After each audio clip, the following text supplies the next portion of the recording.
Hello, friends. I'm glad to see you here today.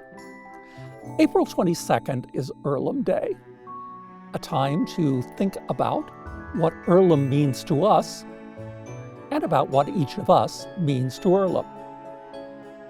Around the neighborhood, our friends are celebrating. Let's go see what Earlham means to them. Earlham is the reason that I don't have to choose between amazing academics and playing the sport that I love. And why I have teammates that feel like family. Earlham is where my head gets cracked open and knowledge is put inside. And where my world gets bigger every day. It's where I've made friends from all different countries. And why I know this dance move.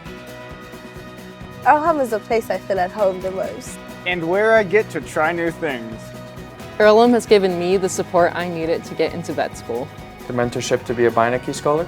The funding to study dolphins in Greece. And the confidence to perform on an international stage. Because of Earlham, I have a lifelong community.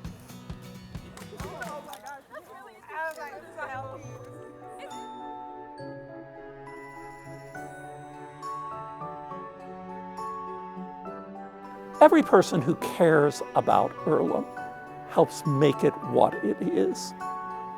That includes you. Happy Earlham Day, my friends, and thank you for being part of it.